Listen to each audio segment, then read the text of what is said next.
나누실 하나님 말씀은 사도행전 9장 1절에서 19절 말씀 보시겠습니다. 사울이 주의 제자들에 대하여 여전히 유혹과 살기가 등등하여 대제사장에 가서 다메섹 여러 회당에 가져갈 공문을 정하니 이는 만일 그 도를 따르는 사람을 만나면 남녀를 막론하고 결박하여 예루살렘으로 잡아오려 함이라. 사울이 길을 가다가 다메섹에 가까이 이르더니 호련히 하늘로부터 빛이 그를 둘러 비추는지라. 땅에 엎드려져 들음에 소리가 있어 이르시되 사울아 사울아 내가 어찌하여 나를 박해하느냐 하시거늘 대답하되 주여 누구시니까? 이르시되 나는 네가 박해하는 예수라. 너는 일어나 시내로 들어가라. 내가 행할 것을 내게 이를 자가 있느니라 하시니 같이 가던 사람들은 소리만 듣고 아무도 보지 못하여 말을 못하고 서 있더라. 사울이 땅에서 일어나 눈은 떴으나 아무것도 보지 못하고 사람의 손에 끌려 다메섹으로 들어가서 사흘 동안 보지 못하고 먹지도 마시지도 아니하니라. 그때 다메섹에 아나니아라 하는 제자가 있더니 주께서 환상 중에 불러 이르시되 아나니아야 하시거늘 대답하되 주여 내가 여기 있나이다 하니 주께서 이르시되 일어나 직가라는 거리로 가서 유다의 집에서 5 사울이라는 사람을 찾으라. 그가 기도하는 중이니라. 그가 아나니아라 하는 사람이 들어와서 자기에게 안수하여 다시 보게 하는 것을 보았느니라 하시거늘 아나니아가 대답하되 주여 이 사람에 대하여 내가 여러 사람에게 듣사온즉 그가 예루살렘에서 주의 성도에게 적지 않은 해를 끼쳤다 하더니 여기서도 주의 이름을 부르는 모든 사람을 결박할 권한을 대제사장들에게서 받았나이다 하거늘 주께서 이르시되 가라. 이 사람은 내 이름을 이방인과 임금들과 이스라엘 자손들에게 전하기 위하여 택한 나의 그릇이라. 그가 내 이름을 위하여 얼마나 고난을 받아야 할 것을 내가 그에게 보이리라 하시니 아나니아가 떠나 그 집에 들어가서 그에게 안수하여 이르되 형제 사울아 주 곧 네가 오는 길에서 나타나셨던 예수께서 나를 보내어 너로 다시 보게 하시고 성령으로 충만하게 하신다 하니 즉시 사울의 눈에서 비닐 같은 것이 벗겨져 다시 보게 된지라. 일어나 세례를 받고 19절 상반절만 합독합니다. 음식을 먹음에 강건하여 지니라. 아멘. 올해도 여지없이 수능이 다가왔는데 수능 때만 되면 참 춥고 그랬는데 올해는 또 비가 오더라고요. 그래서 아침에 아이들에서 기도하고 이렇게 오는데 참 춥고 비가 오고 나니까 좀 쓸쓸함이 있더라고요. 근데 그 다음 날 제가 이제 교회를 오는데 희한한 광경 중에 하나는 이 은행잎이 너무 빨리 떨어지지 않았나 할 정도로 이게 새파란 은행잎이 바닥에 이게 수북이 쌓여 있는 것을 보고 이게 이제 기상 이변 중에 하나라고 합니다. 갑자기 온도가 떨어지거나 온도가 높이 올라가서 떨어질 때 이런 현상이 있다고 하는데 제가 교회 와서 기도하는데 이런 마음이 드는 거예요. 나도 저렇게 떨어질 날이 올 텐데 이런 마음이 들면서 깊은 생각에 잠겼던 때가 있습니다. 여러분 우리 인생이라는 게 예를 들어 수능처럼 어떤 목적을 향해서 내가 준비하고 그것을 기다리는 삶이 있는가 동시에 예기치 않은 일들이 우리에게 벌어지는 일들이 있습니다. 그것을 우리가 인생이라 이야기를 해요. 그런데 여러분 성경은 분명히 얘기하는 게 있습니다. 자, 우리 본문 말씀 보시면 첫 번째 말씀 보시죠. 히브리서 9장 27절에 여러분이 크게 선포합니다. 시작. 한번 죽은 것은 사람에게 정해진 것이요 그 후에는 심판이 있으리니. 이 말씀만 읽고 여러분 그 설교를 끝내도 돼요. 이 말씀에 토를 달 사람이 아무도 없습니다. 한번 죽는 것은 사람에게 정해진 이치요 그 후에는 심판이 있다 합니다. 누구도 예외 없습니다. 근데 여기 심판이라고 하는 거는 우리가 예수 그리스도를 통하여 말씀을 잘 보면은 우리는 죄에 대한 심판을 받는 게 아니에요. 예수 그리스도를 믿는 사람들은 우리 의의 심판을 받는다 이렇게 되어 있지만 그 누구도 심판의 예외는 없습니다. 자, 그렇다면은 우리가 이 세상을 어떻게 살아가야 되냐 볼 때 고린도서 3장 13절 말씀을 보시게 되면은 제가 읽어볼게요. 두 가지 단어에 귀를 기울이셔야 됩니다. 각 사람의 공적이 나타날 터인데, 뭐가 나타난다고요? 공적. 여기 공적이라는 단어는 조금 생소한 단어인데, 이거는 이제 영어 성경에 보면 man's work 이렇게 되어 있습니다. 그러니까 사람이 행한 일, 사람이 말한 일, 모든 것들이 다스려진다. 그 날이 공적을 바뀔 텐데, 두 번째 기억해야 될 단어가 불이라고 하는 단어입니다. 이는 불로 나타내고 그 불이 각 사람의 공적이 어떤 것을 시험한다. 여기 시험한다고 하는 단어는 검증한다. 즉 불로써 여러분들이 모두 다 죽을 건데, 죽고 나서 하나님 앞에 설 때 불로써 여러분의 모든 것들을 검증할 날이 온다. 그래서 불로 태워지지 않은 것만이 남는다, 이런 얘기잖아요. 자, 그러면은 불에 타지 않고 남을 것이 무엇인가? 제가 이거를 이제 묵상하다가 그 WEC라고 하는 그 웩이라고 하는 선교 단체가 있습니다. 그 웩 선교를 창시했던 사람이 이제 찰스 스터드라고 하는 이분인데, 찰스 스터드라는 분이 유복한 가정에 태어나요. 그리고 이제 캠브리지 대학을 졸업을 합니다. 그래서 많은 사람들이 참 촉망받은 청년이다 이렇게 하는데, 여러분 D.L. 무디 아시나요? 이 D.L. 무디라는 이 목사님의 설교를 듣다가 굉장히 은혜를 받습니다. 그래서 자기가 아프리카 선교사로 갈 것을 다짐을 합니다. 그리고 아프리카 선교사로 갔다가 다시 돌아와서 콩고라고 하는 곳으로 또 가려고 준비를 하는데, 이제 파송식에서 많은 사람들이 그 정도면 됐다, 젊음을 다 바쳤으니 이제 이 영국에서 잘 살면 된다라고 하는 그 말을 듣고서 이렇게 유명한 말을 했던 게 있습니다. 이런 말씀입니다. 화면을 통해 보아주시죠.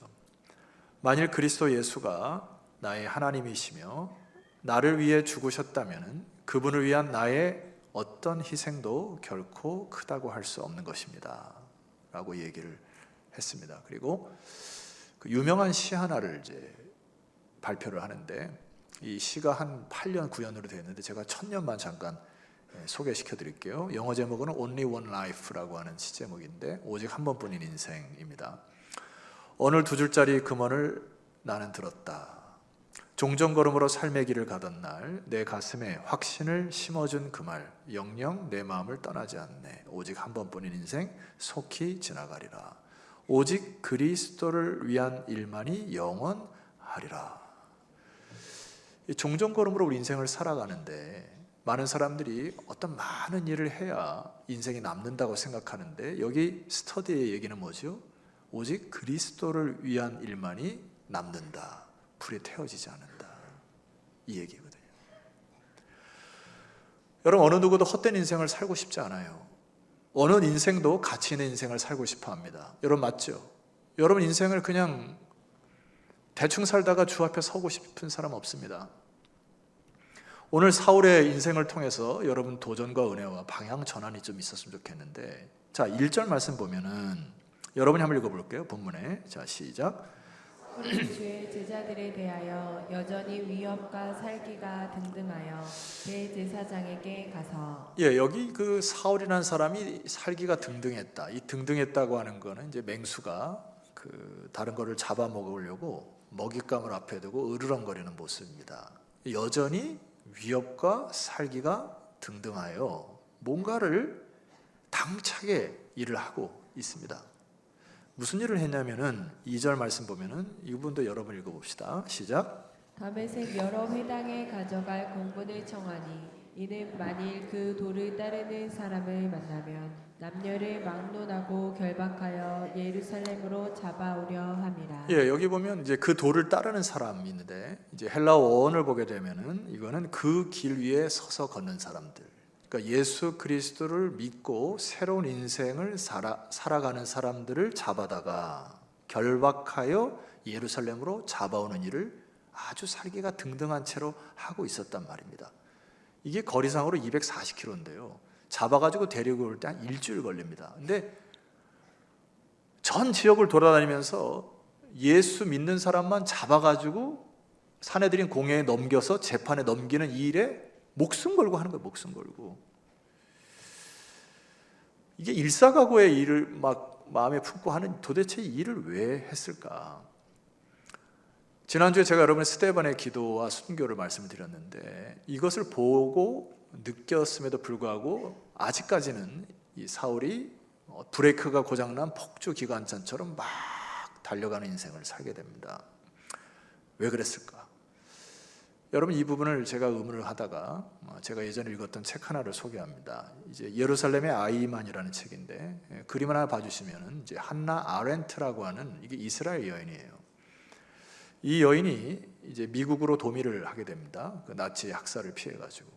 나중에 그 유대의 그 학살을 총 담당한 실무 책임자가 유럽에 근근하다가 잡혀요, 비밀 경찰에게. 그래가지고 이제 이 재판에 넘겨지는데, 도대체 어떻게 생겨먹은 녀석인지를 이 사람이 그 재판에 와서 모든 과정을 지켜보면서 글을 쓰게 되는 것이 예루살렘의 아이만이라고 하는 겁니다. 이 여인이 이제 놀라했던 것은 첫 번째 뭐냐면은, 어떻게 수백만 명의 유대인들을 학살을 하는 끔찍한 일을 아무렇지도 않게 자행할 수 있는가? 사람의 탈을 쓰고. 이게 하나의 쇼킹이고요. 두 번째는 그의 책에 보게 되면은 이런 글이 있습니다. 아이히만은 셰익스피어에 등장하는 맥베스와 같은 악의 화신을 떠올리게 하는 사악함도 없었고 유대인 혐오자도 아니었다. 주변에서 쉽게 볼 수 있는 중년 남성이었다. 명령 복종을 의무로 여기고 의무를 지키는 행위를 자랑스럽게 여기고 있었다. 이게 두 번째 쇼킹이에요.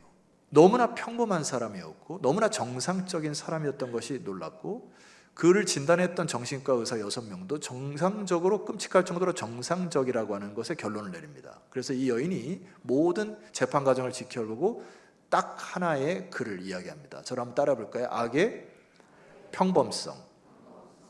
이 악의 평범성이라는 단어를 여기 책에서 사용하는데, 그 책 내용이 이런 게 있습니다.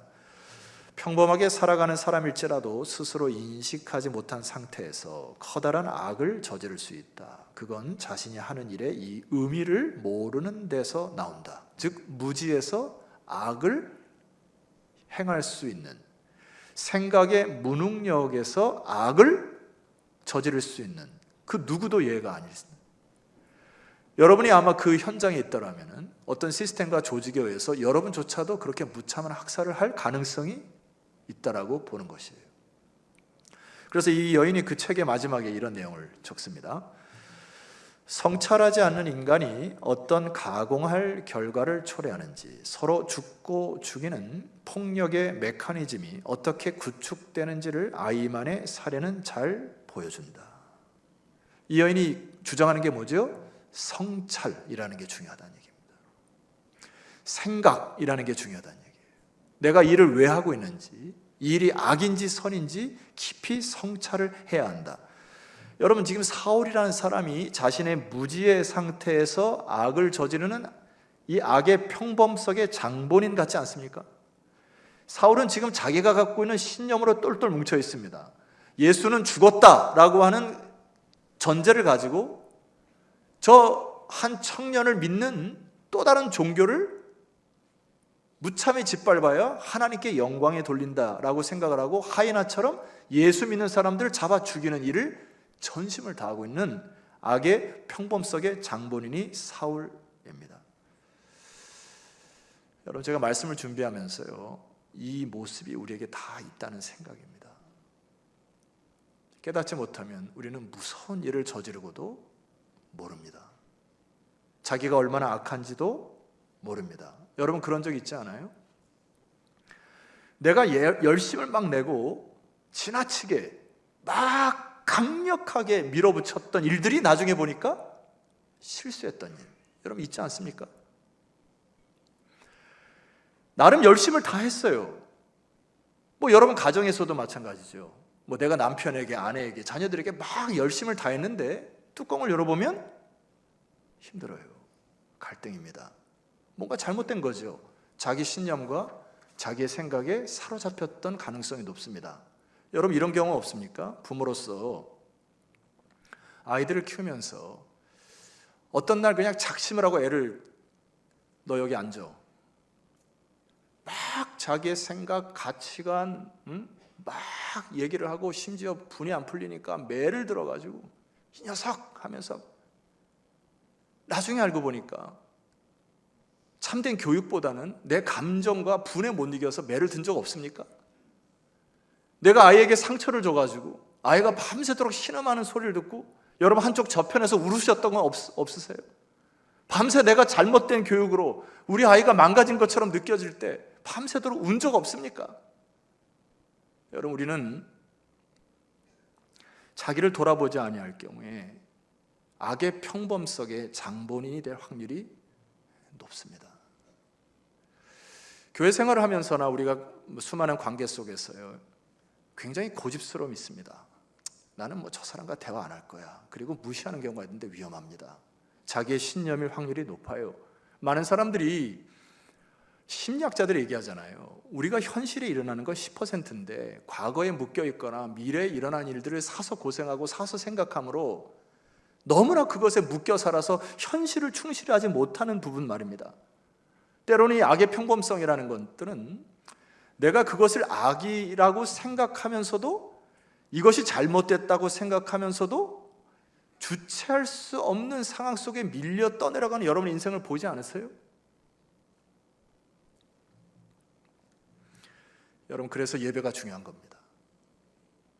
예배는 두 가지 기능을 해요. 첫 번째는 나의 생각과 이성을 뛰어넘는 하나님의 역사를 보고 찬송하고 기뻐하는 일. 여러분, 아멘이십니까? 또 하나는 또한 기능이 있습니다. 그것은 나의 신념과 가치관과 나의 방향과 생각이 하나님 보시기에 악하면은 이곳에 오셔서 여러분 부서지셔야 돼요. 깨어지셔야 됩니다. 그래서 여러분의 생각과 가치와 심령이 부서지고 깨어져서 오늘 이 사울과 같이 엉뚱한 곳에 막 일을 행하고 그것이 마치 악인지도 모르는 일을 스톱하시기를 주의 이름으로 축원합니다. 그것이 예배인 거예요. 사울로 돌아가 봅시다. 3절 말씀 보니까 여러분이 사울이 어떻게 바울이 되어 갑니까? 어떻게 이의 삶이 방향 전환이 있습니까? 어떻게 이 사람의 삶이 치유가 됩니까? 3절 보세요. 사울이 길을 가다가 다메섹에 가까이 이르더니 호련히 하늘로부터 빛이 그를 둘러 비추었습니다.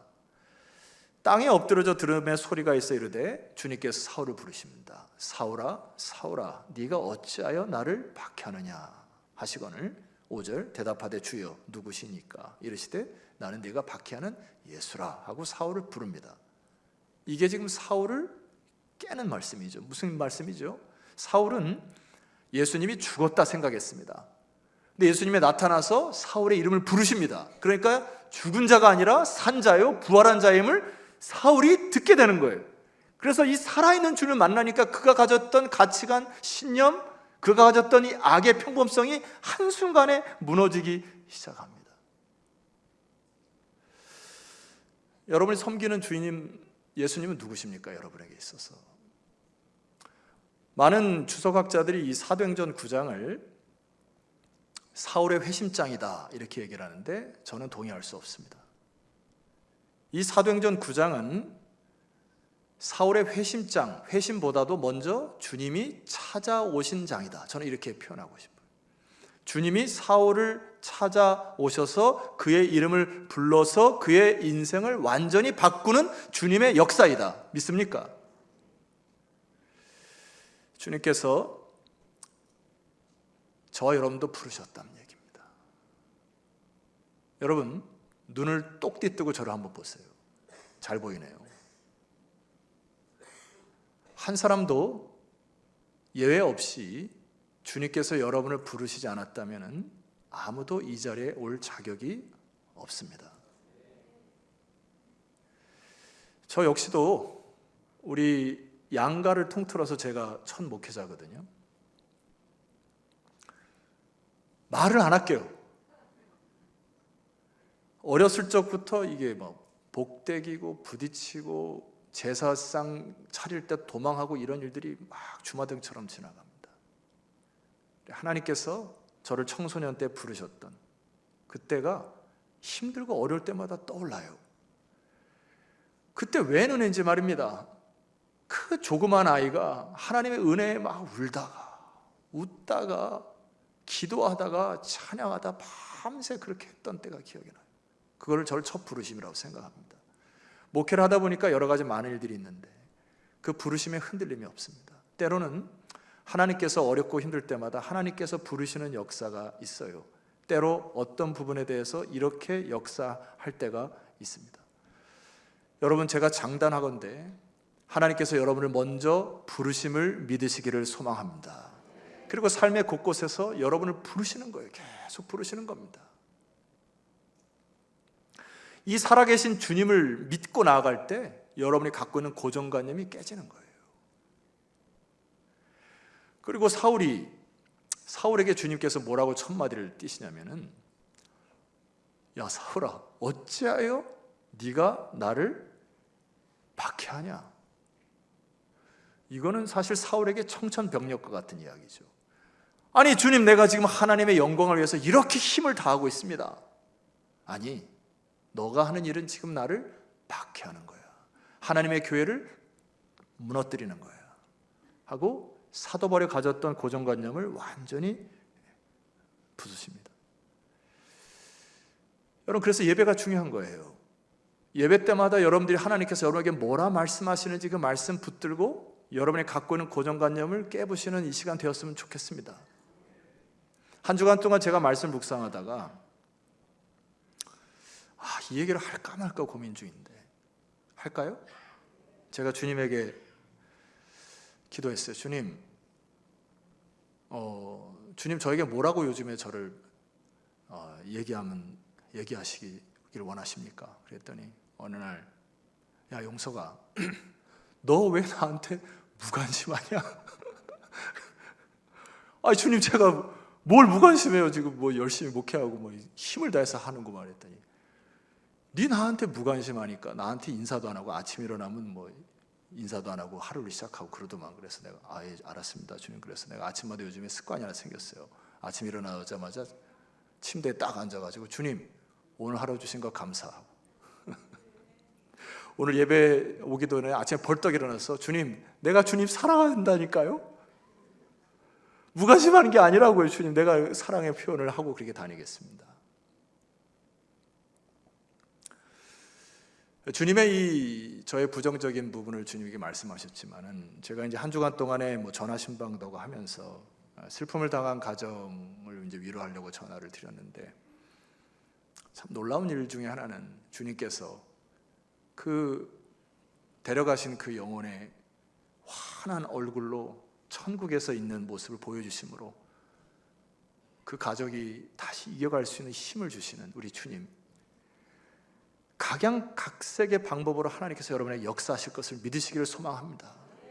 그래서 우리는 그 믿음 갖고 또 살아가는 거잖아요.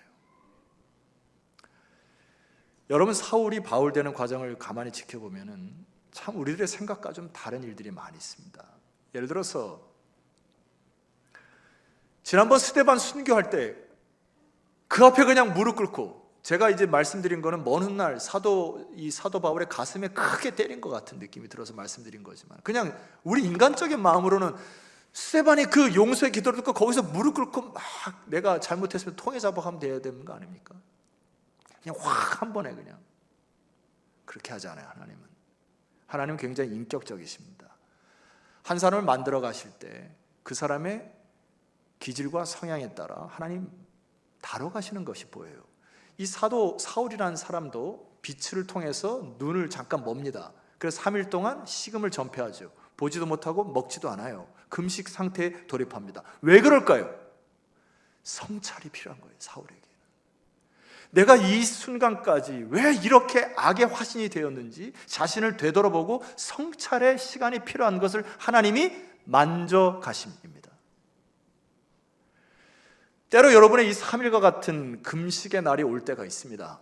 밥도 먹기 싫고 잠도 자기 싫고 다 끊어진 것 같은 그 시간에 무릎 꿇으시기를 소망합니다. 하나님이 여러분의 바이러스를 불태우는 과정이라고 생각하시면 됩니다.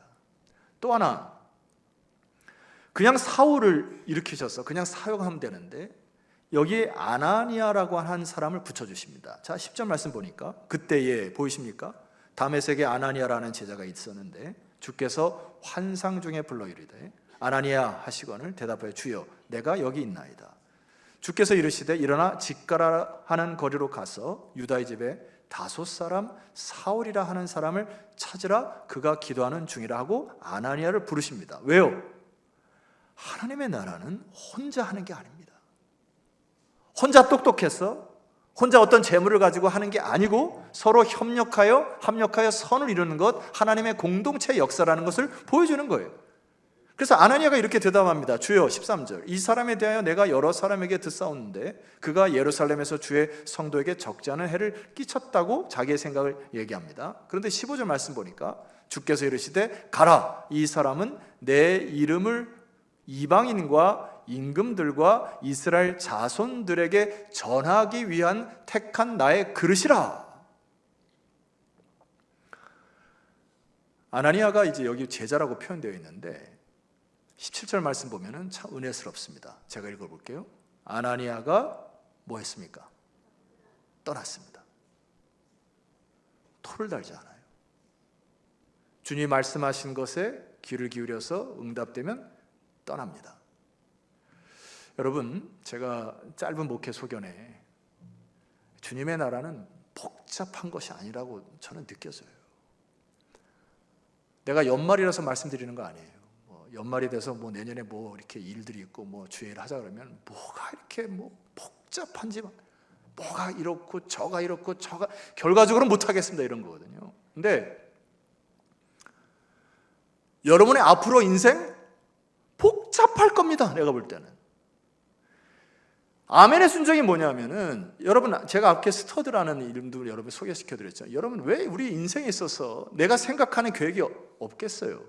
크리스찬이라는 게 뭡니까? 하나님께서 말씀하시고 기도하고 말씀을 때 아멘 할 때 떠나는 역사를 통하여 하나님의 역사를 경험하는 거 크리스찬들이죠. 이 아나니아의 가슴에 심장에 뛰었던 것이 뭐냐니까, 얘야, 네가 생각하는 사울은 내가 생각하는 사울과 다르고, 너는 다메섹에서 바로 이곳에 내가 쓰는 그릇이지만은 저 사울은 이방인을 위해서 택한 나의 그릇이니라. 각자의 사명이 다르고 각자의 부르심이 다르니 너는 순종하거라. 예, 주님, 떠나는 축복이 여러분의 있기를 주의 이름으로 축원합니다. 그래서 이들이 어떤 축복을 얻냐면요, 10절 이하를 제가 읽겠습니다. 아나니아가 떠나 그 집에 들어가 그에게 안수하여 이르되, 형제 사울아, 주 곧 네가 오는 길에서 나타나신 예수께서 나를 보내어 너로 다시 보게 하시고 성령으로 충만하게 하신다 하니, 18절, 즉시 사울의 눈에서 비늘 같은 것이 벗어져 다시 보게 된지라. 할렐루야. 사울의 눈에도 비늘이 벗어졌을 뿐만 아니라 아나니아의 눈에도 비늘이 벗어진 겁니다. 하나님이 저런 사람도 쓰시는, 그런 너무 먼 훗날에 사울을 통하 역사하시는 놀라운 주님의 선하심과 능력을 아나니아가 목도하기 시작합니다. 사랑하는 반석의 성도 여러분, 여러분에 있는 비늘이 벗겨지는 축복이 있기를 소망합니다. 그걸 해서 기도하셔야 돼요. 결론으로 좀 내려갑니다. 먼 훗날 사울이 아그리빠 왕 앞에 섭니다. 최후의 변론을 해요. 이 최후의 변론을 할 때 이렇게 얘기를 합니다. 화면을 봐주시죠. 사도행전 20장 9절에 보니까 곧 인생을 하감할 걸 예감하는 바울의 마지막 변론입니다. 나도 나사렛 예수의 이름을 대적하여 많은 일을 행하여야 될 줄을 스스로 생각했었던 적이 있다. 여러분, 주님의 사인 없이 많은 일을 하려고 동분서주하는 일을 피곤한 인생입니다. 그렇게 스스로 생각했다는 얘기예요. 근데 그 이후에 보니까 10절 말씀, 예루살렘에서 이런 일을 행하여 대제사장들에게서 권한을 받아가지고 많은 성도를 옥에 가두고 또 죽일 때에 내가 찬성 투표를 하였고, 11절, 또 모든 회당에서 여러 번 형별하여 강제로 모독하는 말을 하게 하고 그들에 대하여 심히 격분하여 외국 성에게까지 가서 받게 하였던 나였다. 근데 주님이 그때 부르셨다는 얘기예요. 14절 말씀 보니까 사울아, 사울아, 네가 어찌하여 나를 박해하느냐? 가시채를 뒷발질하기가 내게 고생이구나 하고 주님이 자기의 상황을 말씀하셨다. 그림을 잠깐 봐주시면은, 여기 이 소가 이제 주인에 의해서 쟁기질을 하는데, 저 뒤에 보면은 이제 가시돋친 것이 있습니다. 그러니까 주인이 이라 해서 왼쪽으로 가라니까 소가 싫어요 그러면서 뒷발질하면서 오른쪽으로 자꾸 가려고 하니까 주님이 이런 얘기를 하는 거예요. 야, 너 왜 가시도 친 그 채찍을 왜 자꾸 뒷발질하냐? 네 발만 아파 이런 거예요. 네 인생 나의 주권했는데 왜 네 멋대로 살려고 하고 왜 이 멍에 맨 것들을 막 벗어나려고 하고 퍼성거리냐? 사울아, 사울아, 왜 네 인생이 이렇게 고달프냐? 이 얘기를 사울이 얘기를 하는 거거든요. 결론으로 이렇게 얘기합니다. 15절 말씀 보니까 내가 대답하되 주님 누구시니까? 주께서 이르시되 나는 네가 박해하는 예수인데 주님이 이렇게 얘기하십니다. 사울아, 16절 일어나 너의 발로 서라 말씀하십니다. 사랑하는 성도 여러분, 삶의 현장에서 일어나서 다시 서시기를 소망합니다.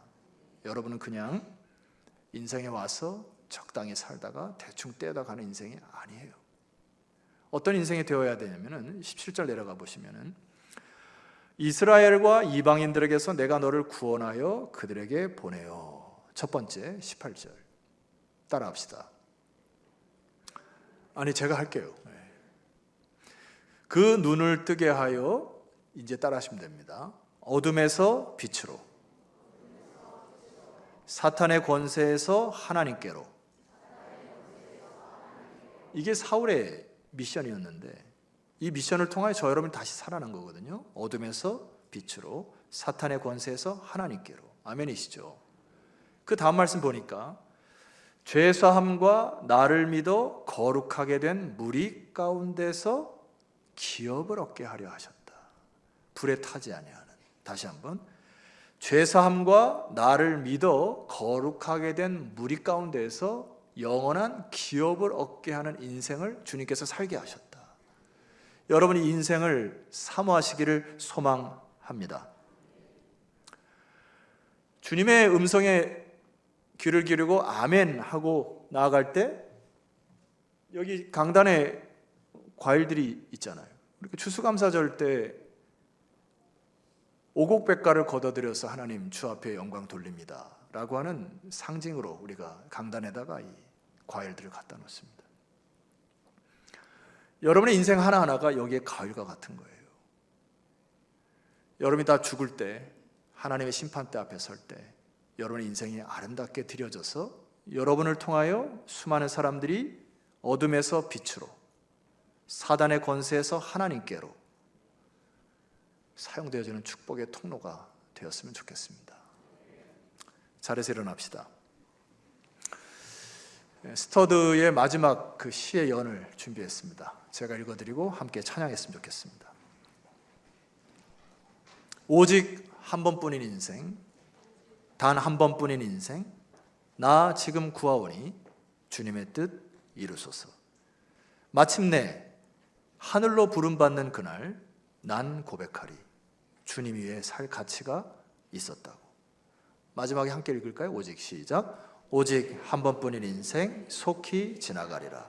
오직 그리스도를 위한 일만이 영원하리라. 아멘이시죠? 하루하루 주님의 음성에 귀를 기울이시고 여러분에게 무엇라 말씀하시는지 순종하셔서 또 감사의 인생, 축복의 인생 살아갔으면 좋겠습니다. 여러분 이 시간 기도할 때 그 어느 누구도 악의 평범성 안에 자유로울 사람 아무도 없습니다.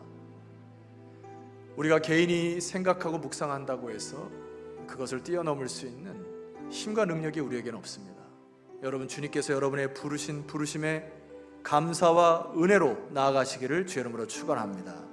그리고 오늘 이 말씀처럼 여러분들은 하나님이 택한 나의 그릇으로 각자의 사명을 부어주셨으므로 이 사명 붙들고 여러분 하루하루 감사하며 살아가는 인생 되었으면 좋겠습니다. 이 시간 말씀을 의지하여 하나님 이 말씀 붙들고 나를 부르신 부름의 사명으로 주님 만날 그날까지 달려나가는 나의 인생 되겠습니다. 합심하며 다짐하며 기도하며 나아가겠습니다. 기도하십시다.